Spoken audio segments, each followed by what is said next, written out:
Yo, come here, I wanna show you something. So this was my last high ticket sales job, and you'll see this was my first month, so we had a 32% close rate, then it was 47%, 47%, January is 56%, 61%, 51%, 76%, 73%. And that's obviously very fucking high. Like 30% is kind of like the average in this space, 25% some people say. And the reason I had like 70, 73, 76% close rates was like, if I went any higher in my close rate, I would literally have to fuck people over.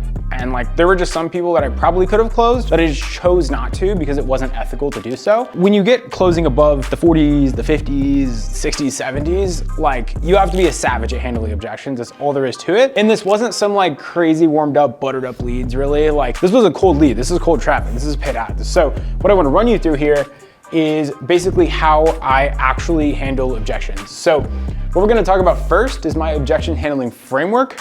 We're going to talk about get to the why and what that even means, and then how we navigate objections and how to know where you're at in the objection handling process in order to know what to do. So we're gonna cover money, we're gonna cover time, we're gonna cover other people. We got an angry guy here, and then kind of like beliefs, I need to think about it, stuff like that. And I don't feel like I need to tell you my fucking accolades, but I've done 8 million in sales, you saw my close rate.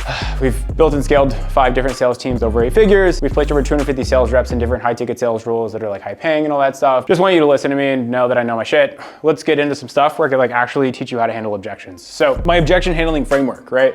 First things first, it doesn't matter what the objection is, and I don't really want to teach you like 50 one-liners to try to remember. So this is just easier, and this is how I do it. So it's isolate, invalidate, overcome. So if they give me an objection, I'm like, is this the objection? Let me make sure it's actually the objection, because they're smoke screens, right? They maybe tell you one thing, and then it's actually another, and then you're trying to handle shit that isn't real. That's annoying. So isolate it, make sure this is actually the objection. Invalidate is it's like, cool, so this is the objection, but like because they just found out the price, the deliverables of the service, usually their beliefs on why they don't want to buy it are kind of shaky. It's almost like a house that's like has one board, like one stilt that it's hanging on, and you could just kind of like bow, and then like house falls down, right? So we're trying to invalidate these objections that don't have like a strong like foundation, and that's really what we're talking about here. And then once we invalidate the like weak ground that their objection sits on, we can just overcome it, because it's like, it doesn't make sense if you could break their logic. And then they just have to decide like, do I choose to like literally be stupid? And like after this guy just fundamentally proved me wrong and like broke my logic, do I still be like, nope, I'm gonna agree and continue to go along this path of this thing that doesn't make sense? Or do they drop their ego and be like, you're right, and then you just ask for the close, right? As we run through this structure, it's important that we get to the why. Because a lot of times, just after reviewing hundreds and hundreds of sales reps calls, is they'll get an objection of like, hey man, do you have any like payment plans? And they just go through all the payment plans. But what's important is that you get the why behind the objection. So it's like, yeah, I mean, we could have that conversation, but I'm curious, like what makes you ask in the first place? And you might find out, they're like, oh, I was just curious. I mean, I have the money, I just didn't know if you guys had that, because obviously it'd be cool to like not have to pay for it all up front. And then you're telling them all the payment plans, you don't even have to tell them all the payment plans. So getting to the why and why that's important, we'll cover that. And then lastly, this was supposed to be an onion. It kind of looks more like a rainbow, no homo, but that's what we're dealing with here. So the importance of this basically is the type of objections you get and how close you are to the money. So if you hear like a limiting belief objection or like, I need to think about it, you're pretty close to the money, right? If it's others, like, I need to speak to my wife, I need to talk to my boss, I need to talk to other decision makers, I need to talk to my brother, my roommate, my parent, my whatever. You're close to the money, but you got a little bit to go. If you got circumstances like, oh, I'm moving apartments, I'm moving houses, I'm moving countries, I'm moving states. I actually have a mortgage out on my home and like I can't make big purchases right now. Or once my commission check hits, I got you. You know what I mean? Like we hear that a lot. So if you get a circumstance objection, you know, more times than not, that's not the actual objection, or if it is, maybe it is, but then you got to get through circumstances turns into, well, you know what, that's a good point. Actually, it's not that big of a deal. Let me talk to my girl. You handle that, it's like, well, I'm just kind of nervous about making the wrong decision. Then we get to self, and then we get to the money. So if you get a circumstance objection, you're the furthest from the money, and that kind of sucks. So this is basically supposed to be an onion where we peel back the layers to get to fucking money. All right, you guys know my framework. We're basically gonna apply these frameworks to each of these because these are definitely the most common. So let's talk money. Money is a common one. Money can be broken into like 2 branches almost, right?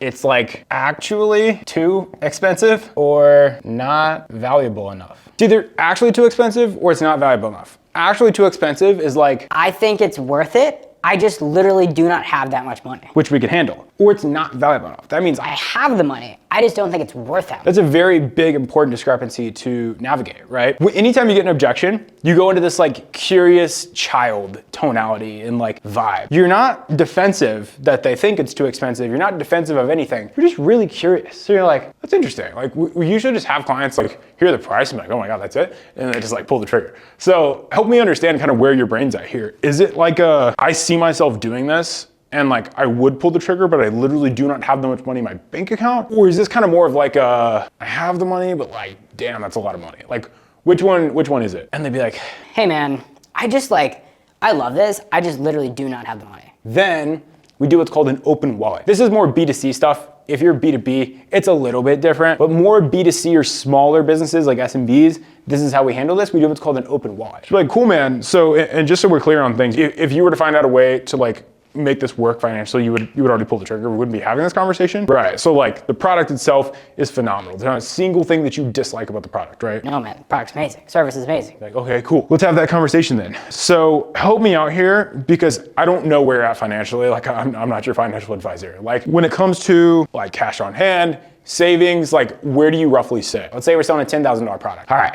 I got 5K in the bank, like 5K checking, maybe 2 grand savings. Like, okay. Not too bad, so you don't have the money. When it comes to like credit, like what does that kind of look like for you? Do you have a credit card? Yeah, I do. I'd be like, cool. Well, like what's the balance on it? And like, what's your credit limit? I have like $500 sitting on there. I have like a 12K limit. You're like, okay, so, and you're kind of doing the math. You're like, okay, so you have what, 11K-ish on your credit card, got 7K in the bank, so you have access to $18,000. You're like, okay, cool, man.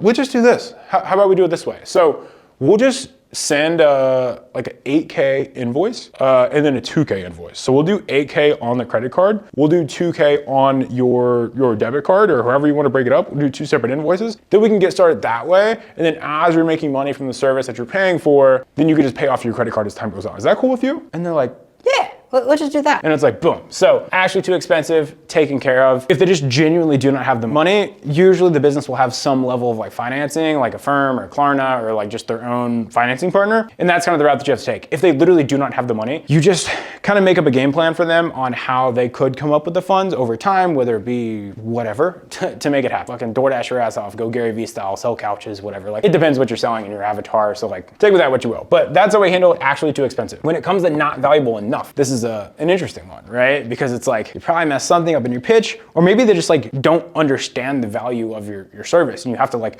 re-communicate that. So you go back again to the original question I asked. Got it, Ivan. And when you say too expensive, is that like what makes you say that? Are you comparing it to something else, or like how'd you come to that conclusion? Well, you said you were 10 grand, and this one guy, he had this really cool thing. It was like $100 a month. For the sake of like understanding what we're even selling here, let's say we run Facebook ads as a service, right? And we do it for 10K for 4 months of Facebook ad services, right? And this other person has this thing, it's like $100, and he'll like teach you how to run Facebook ads for your business or something like that, right? So like, okay, got it. And like if you were to kind of break down both services, so this guy runs ads for you for 4 months for $100 a month, only $400. Why don't you just buy his stuff? So it's kind of like a takeaway clause. Like, why don't you just buy his stuff? Like, why are we even having a conversation if this guy's so much cheaper? I'm like, well, I kind of wanted someone to like run ads for me because I don't really have time to do this. So the invalidation is obviously easy here. So you're like, interesting. You can obviously tell there's 2 very different things. So is that the only reason you thought it was expensive? Because this one guy was $100 a month?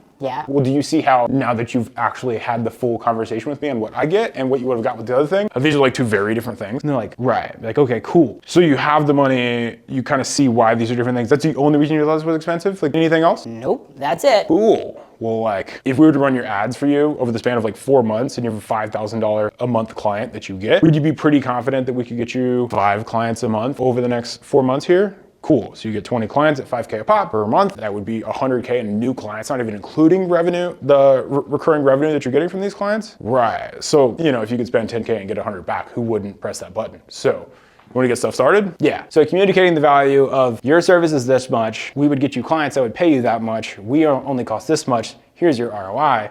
would you like to get started? That's like an ROI-based price anchor. So hoorah, we can tackle that. So we crushed money. Let's talk time. So you're gonna notice some commonalities here. Time is basically the same thing. So it's like, actually don't have time or not worth my time. We go through everything, we get to the pitch. We're like, hey man, for everything we talked about, it's 10K for 4 months. Ready to get started? And they're like, I just don't have the time right now. and you're like, okay, cool. And when you say you don't have the time, I want to make this abundantly clear. As far as our onboarding process goes, literally we need you to like fill out a couple forms, help us understand your client avatar. Once that's covered, we could help build some ads for you. Literally it's like 2 weeks of launch time. And then once you get ads up and live and like running, there's really not too much work that happens here. Like we are managing the ad account. Yeah, man, well, when it comes to like actually not having the time, I just like don't have the time to even do this onboarding stuff. That is where we really, if we get to the why behind, oh, I don't have the time, it's usually priorities, which is fun. Because it's like, all right, man, well, like, that's a valid concern. I mean, it does require 4 or 5 hours of you doing this. How are you getting leads now, and like, how are you actively spending your time? Well, we get referrals, so it's a lot of boots on the ground, you know, talking with clients, like asking them to get referrals and stuff. Like, gotcha. And like, how much time per week do you spend speaking with clients to try to get referrals out of them? Because that's kind of like your main marketing channel right now. I don't know, like 2 hours a week, we'll go on the job site,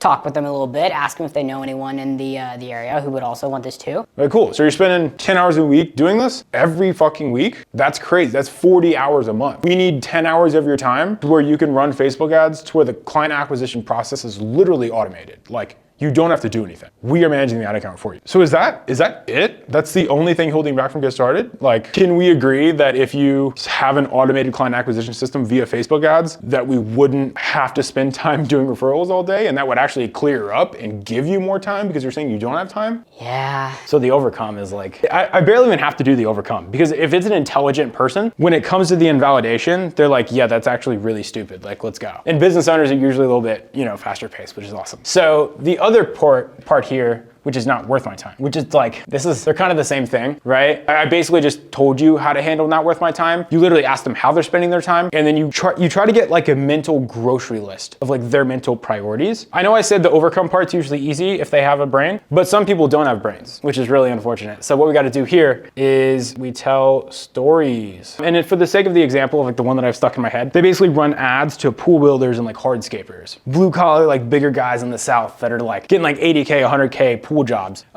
So when it comes to, Yeah, man, this isn't really worth my time, dude. Like, running all this Facebook ads and all this stuff, like, we already got a good amount of job. you're like, dude, I couldn't agree with you more. Believe me, every business owner we talk to is busy as hell. But you said you're doing like 3 million a year, 4 million a year. We have a client, Dale, who actually does 20 million bucks a year prior to working with us. And he actually said the same thing. He said that he just really didn't have time for this because he was cranking referrals out, like spending so much time getting referrals. He just didn't really think it'd be worth time, it'd be risky to allocate all this time into something that was new and might not work. That's when we actually started working with Dale, and we actually had a very similar conversation, and he actually pulled the trigger. And what happened next was that we took the business from 20 million a year to 30 million a year, literally 50% increase in a year in the business. And it's because we had an automated acquisition channel. So I think that's one big thing that Dale learned. Sometimes you have to invest time into things short term that long term will give you your time back. And that's something we learned from our $20 million a year clients, which since you guys are doing 3 million a year, I'm kind of surprised you actually don't have time. Like maybe you're just spending your time doing the wrong shit. So like you could tell a relevant client testimonial story where it's like, I'm not saying you're dumb for saying this. All I'm saying is that this one guy who was our client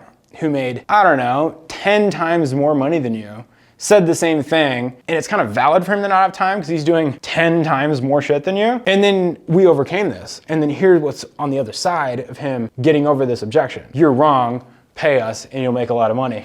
So when you tell a client story, that kind of handles the objection in itself. We feel good about time? Cool stuff. And real quick here, ad break. If you guys like this stuff, like sales trainings, like that's what I do. So at closingbubble.com, we basically take sales reps that have experience in different industries and we plug them into like high ticket sales, remote sales roles. Our average client makes about 12 grand a month. We basically train you up for 3 weeks, get you placed guaranteed into a high ticket sales role, remote. And then we have a 4-month service in its entirety where we train you once you're in the role on specific stuff that's happening in the role. Basically just like we're doing here. If you don't have sales experience, you can go to Remote Closer Accelerator, which is just a monthly a really cheap monthly recurring community inside of school where you can get training, and we'll teach you how to land your own role. We'll put a couple offers in there and stuff too. So that's that, but let's keep cranking here. We're talking about other people, wife, business partner, and I'll keep going with the marketing agency for pool builders example, because one of the sales guys was struggling with a wife objection, which was hilarious. So I'll tell you precisely how we handled this with the isolate, invalidate, overcome. But the isolation of, hey man, this is great. No, I just need to talk to my wife. cool man. So if your wife were sitting here right now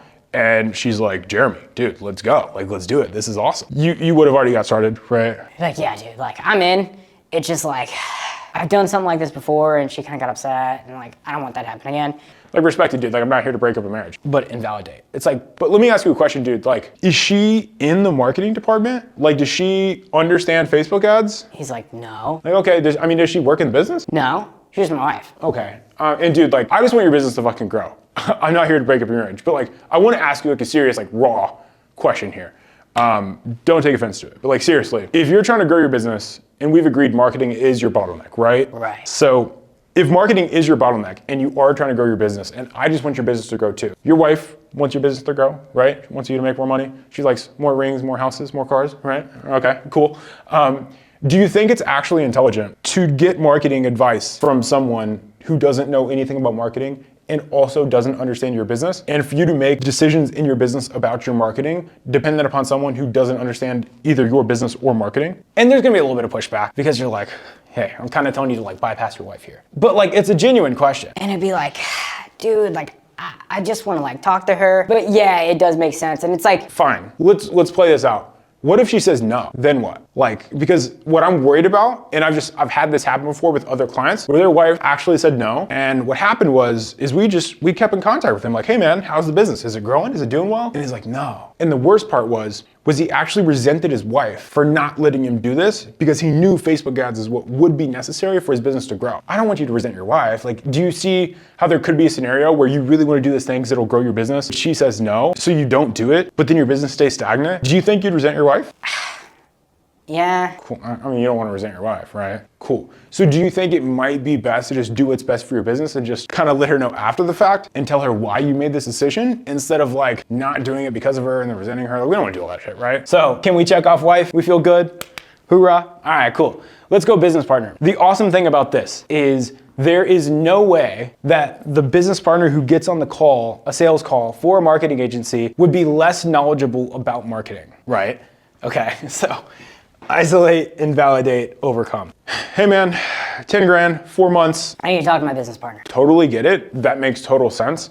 Help me out here. Again, curious child, help me out here because like, I don't run your business. I'm not there all day, every day. So like, help me understand this. Like, how does your company go about making decisions when it comes to marketing? Well, my partner, Steve, he's more of like an operations, fulfillment, kind of like on the job site guy. I usually do all things marketing.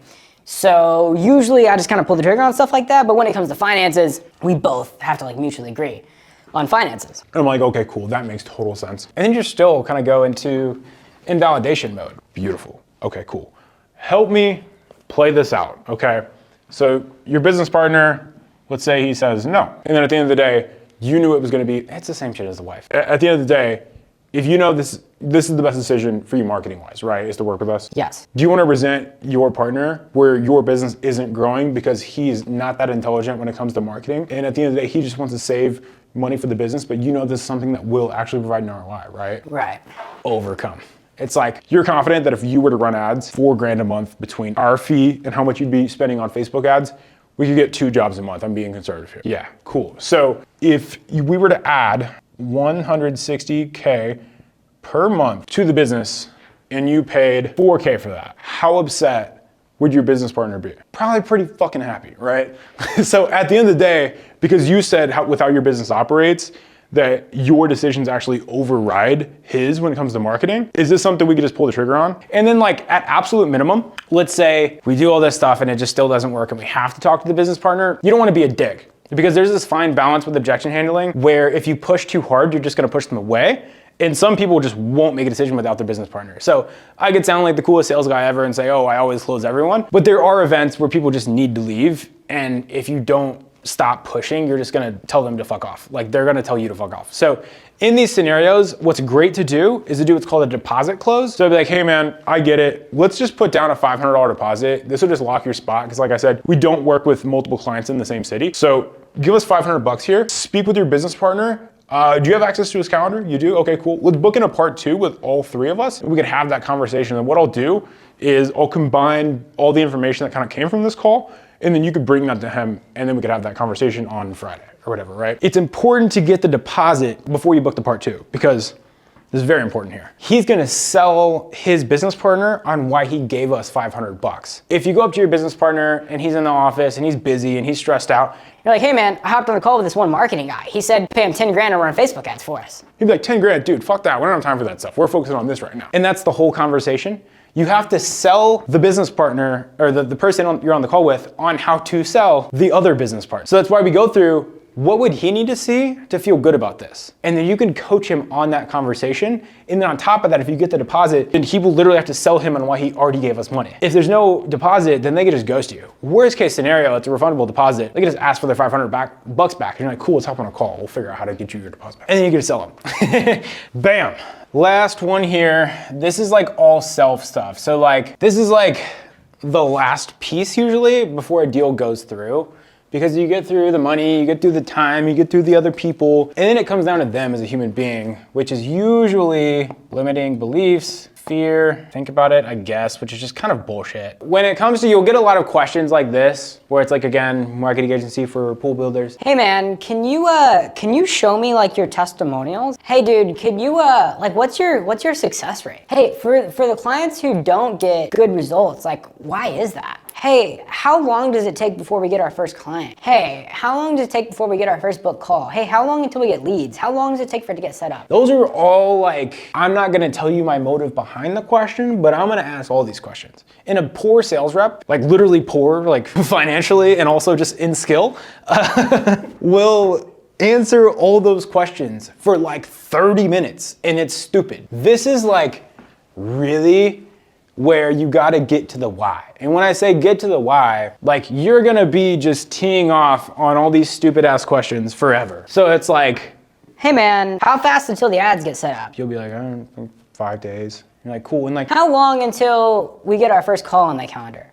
that's where you need to use your brain and be like, okay, if I answer this question, is he going to buy? Probably fucking not. Be like, hey man, happy to answer all these questions. I want you to understand what you're buying before you buy it. But like, before I get into all that, what makes you ask the question in the first place? Oh, then we get the real shit. So they'll be like, fear. Yeah man, I actually got burnt by another marketing agency because they just had really bad fulfillment and I'm just scared I'm gonna make the wrong decision. Okay, so isolate, got you. So when you say you're kind of just concerned about how long it's gonna take to get our first lead and all that stuff, it's because you got burnt by an agency in the past, is that right? Okay, so it's fear. Okay, got you. Invalidate. Well, I mean, obviously no, just because one marketing agency didn't get your results, that not all marketing agencies can't get results, right? Like, we could agree with that, right? That's a really weird question. Are you married? Yeah. Cool. And, you know, like, is that the first girl you ever dated in your whole life? Or did you possibly date someone before that? I mean, obviously, dude, I'm 50 years old. Like, I dated someone before that. Like, of course. So you had one bad relationship. Obviously it was bad because you guys didn't continue. If the fear of that bad relationship stopped you from ever having a relationship again, then you wouldn't have the loving, happier relationship that you have with your wife right now, right? And right now, you're kind of doing that. You said because one marketing agency didn't get me results, Facebook ads don't work, or marketing agencies don't work. And like, you know this is not true, right? Invalidate. Yeah, I do. You're like, cool. Well, I don't want a bad decision to turn into 2 bad decisions because you know Facebook ads work. Like, we have literally ran Facebook ads for over 300 different pool builders and we've crushed it for a lot of them. Not all of them, but a lot of them. And at the end of the day, what you could do is just tell another story for the Overcome because they know it doesn't make sense. Like, you could just put that out there and acknowledge how fucking stupid that is. And they'll be like, yeah, I know. You'll see how repetitive this gets. My client Antonio, like, dude, he got burned by 2 different marketing agencies and he was like almost done. And we literally were like, dude, I get it. Like, we know how bad our competitors are. Most of our clients actually come from people who got burnt by other agencies, which is unfortunate. But at the end of the day, our client Antonio, like, dude, he said the exact same thing. Literally month number one, and this is not normal. I don't want you to think it will be what happened, but what happened with him in particular is that he got 3 pool building jobs month 1. It was crazy. They did $250K in revenue month 1. I don't want to tell you you're gonna make $250,000 month 1. What I can tell you is, dude, all of our clients have been burnt by marketing agencies. It fucking sucks. But like, the fact of the matter is, like, you just have to do it. Like, you have to get over it. Like, if you know you need to run ads, you know you can't do it yourself because you don't know what you're doing, then someone else has to do it. You just have to make sure you're picking the right person. Do you feel like we're the right people for the job? Yes or no? Yes or yes? Yes, okay, cool. Boom. Again, I will sound repetitive here. We could get into limiting beliefs. Well, this is great and all, but I have a tendency to self-sabotage stuff because my dad didn't hug me enough when I was little. Like, I'm not kidding, like, we get into shit like this. my dad always told me when I was younger that, like, if it sounds too good to be true, it probably is. That's a huge limiting belief that you guys might actually have. Okay. Have you seen that this is actually like a recurring theme? Where like you have big opportunities in the business, but you just burn them because it sounds too good to be true? Like, is that something you actually has happened? Yeah, I mean, there was this one time where, like, actually the city of Dallas wanted us to build this, like, huge, like, pool, like, literally for the whole town, like a city pool or whatever, and, like, it was like a $400,000 job, but, like, I don't know, we just got nervous in the negotiation process, and then one of the other guys took it, and I just kind of felt like, I don't know, like, maybe I have self-esteem issues, but, like, I just felt like I wasn't worthy of something like that. Like, cool, we gotta break this fucking pattern, dude. You've gotta feel worthy of this shit. So, you know that this service will actually work for you. It's just literally that. It just sounds too good to be true. Well, what if it's just good? It's not too good to be true. It just is.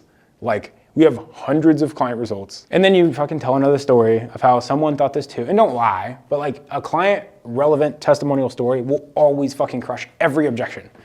Because you can almost make fun of this arbitrary person, or you can even tell a story of yourself. Be like, dude, when I first started working for this business, that was my belief. It was like, dude, like, you're saying you could like make someone fucking $250,000 in the first 2 months. Like, dude, I don't really like selling stuff where like I just can't believe in the fulfillment and all that. And dude, they just showed me like 100 stories of interviews of their clients. And it took me like a week before I even took on the sales job. But after I watched 100 different fucking interviews, I was like, these guys are legit. And like, I always thought marketing agencies couldn't really get people results, but like, these guys are just different, man. So you could even tell your own story. You tell a story of another client, and you can like make fun of yourself or make fun of this other person in the story, because indirectly you're kind of making fun of them and they don't want to feel stupid. So then they buy. If it's I need to think about it, again, like the reason I said this is bullshit, and it's funny because this is like common. People say I need to think about it. I'm like, you're not leaving. Like, we'll fucking think about it together, buddy. Oftentimes when people do leave the call, there's really like 1 or 2 things that they need to think about. And then they do this in a scenario, in an environment where they're already kind of forgetting some of the stuff that we actually talked about. And they have less knowledge on the topic than I do. And that's like literally why we're having this conversation. Is it cool if we do something fun right now? And they'd be like, yeah, what's up, man? Be like, dude, I don't even want you to buy this if you're not very certain that this is what you want to do. Let's map it out. Pros, cons. Cool. Tell me every reason why you shouldn't buy this right now. And they're like, And I'm like, maybe that's too hard. Tell me all the pros. Because they actually usually have, if they say they need to think about it, they just don't know what their objection is. So they can't come up with something good. And oftentimes, like, buyer psychology, sometimes they feel like they just need to like get away from the salesperson so they can just go think by themselves. But if you invite them to think with you, then they'll just do that. Like, I don't know, like if, like for me, for example, right? Anytime I go to a clothing store and someone says, hey, do you need help? I'm like, No, I don't want to fucking buy clothes. I'm a dude. I have no idea. Kind of gay to know how to buy clothes. So I'm literally just like, No. and they're like, well, are you looking for something? I'm like, I mean, yeah, actually, I'm looking for jeans. and they're like, what's your size? Like, what do you like? And I'm like, I don't know my size. I don't know what I like. I kind of like comfy shit. Like I like, there's a little bit of ballroom, you know, but besides that, I don't know. and they're like, okay, well, can I help you? And I'm like, Yeah, please. Like I actually don't know what I'm doing. but my impulse is to be like, Fuck off. I want space to think, right? so if you invite them to think, they'll think with you. And oftentimes, it's really hard for them on the spot again, when their beliefs have shaky ground, to give you reasons not to buy. Be like, you know what, let's do this. What's the pros? Why should you buy it? Make money, and I'll fucking make money. Oh, you'll save time. Oh, you have an automated client acquisition process. Oh, you won't have to spend time getting clients anymore. You won't have to operate off referrals. We have to beg your clients to give you referrals, because that's the only way you grow as a business. You won't have to lay off any people anymore. Like lay off salespeople, lay off people who do fulfillment, because you'll actually have clients coming in the door. Cool. What are those cons again? Oh, it's expensive. That's it? All right, man. So money is just kind of the main reason here. Cool. All right, let's do this. So again, you just break down the math, because you invalidate this individual piece. All right, man. So 1.5K a month in ads. And then if you break it down month by month, 2.5K a month for our stuff, that's 4K a month. You said the average job that you sell for a pool building job is 50K? It's just 50? Okay, or we're used to like 80K, 100K job, 50? All right, so 50K job. On that, how profitable is this for you? Actually, like when you pay your staff, when you pay everything, well, like 45? Dude, good shit. All right, cool. So it's 45K. So we get one job, you 10X your money. Is that right? Cool. Are you confident that we can get you one job a month? Like genuinely, like I don't want to be funny here. Obviously, you 10X your money, like makes sense on paper, but like if we give you leads, can your sales guys close those leads? And if the sales guy close those leads, can your fulfillment people who do the pool building jobs actually do the job? Good. Yeah? Do you want to get started? Like, there we go. We're done. So this is literally how to handle any objection ever. I hope that was fun. You guys can confidently dude, bookmark this video, look back at this video. You're gonna get objections, reference this video, you will make more money. I've trained hundreds of sales reps, and if you're a business owner, by the way, we actually place sales reps into online service-based businesses too, like marketing agencies, just agencies in general, coaching programs, info products, kind of different stuff like that. So if you sell an online service, it's like 3K up to 50K, we'll place sales reps, setters, and closers into your business. Go to hiresalesreps.io, we'll get you taken care of. That's the video. Subscribe if you don't hate money.